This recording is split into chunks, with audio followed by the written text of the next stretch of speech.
Welcome to Marketing, an introduction, satisfying customer needs, video lecture presented by Ed Grochowski. First, before we look at how marketing helps satisfy customer needs, we need to define what is marketing. And this is something that a lot of people really do improperly. They think too much about tasks of marketing versus marketing as an overall function or process. And so a lot of times when I ask people to define marketing, I get it's advertising, it's promotion. I might get people to say it's branding. But all those are tools or outcomes of marketing, not necessarily a definition of what marketing is. And so a lot of times we put too much emphasis on that tasks versus the overall goals of marketing. And so we look at what is marketing. We have lots and lots of definitions. I did a search on it, and I did find someone who did a professional blog post that they actually combined 72 different definitions of marketing. The American Marketing Association, they define it as the activity, set of institutions and processes for creating, communicating, delivering, and exchanging offerings that have value for customers, clients, partners, and society at large. Wow. It's a very lengthy definition. I don't know if it really tells us what marketing is. So I've kind of created my own definition, which is the process involved in taking a product and or service from creation to the end user. Now, some key terms to pay attention to in this definition is this idea of processes. It is a process. It is not a one-time task. It's a process that you're going to look at over and over again. When we talk about taking a product and service from creation to the end user, even to the idea of product development, of creating a product, is considered pieces of marketing. All those steps of getting marketing to the end user, it's all included in this definition of what we decide or what we determine marketing is. And so part of this is that marketing is there to create an economic utility.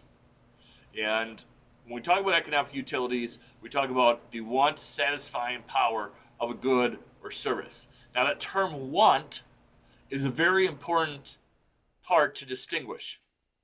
Because if someone needs something, we market less to that customer. We really want to focus on creating a want in that customer's mind. Now, when we talk about economic utilities, we identify 4 specific economic utilities that we're going to look at. The first one is the form utility. And that's when we take a lot of other products and we combine these other products together to create a new product, and we've created a new economic product out of it. Think about your automobile. How many thousands of pieces go into putting that automobile together? Yes, you can have nuts and bolts, and you can buy those separately as their own standalone pieces of equipment. You can go to Home Depot and buy that product. But now when you put those nuts and bolts together with the sheet metal and the plastic and everything that you've put together, the tires, now you have a new vehicle, a new product that you've created. When we talk about the time economic utility, are we providing this product at a time that the customer needs it? We talk about the place utility. Are we providing it in a place that is convenient for the customer? Now that could be online, that could be a specific location, it could be multiple locations. We look at those last 2, time and place economic utilities. Let's look at a company like McDonald's. How do they meet the time and place utility? I've always said McDonald's isn't a restaurant. McDonald's is a real estate company that happens to sell burgers. Because the number one most important thing to a McDonald's franchise is location. You hear the old business mantra, location, location, location. Every time I ask a group of people, is the Quarter Pounder the best burger you've ever had? No one raises their hand.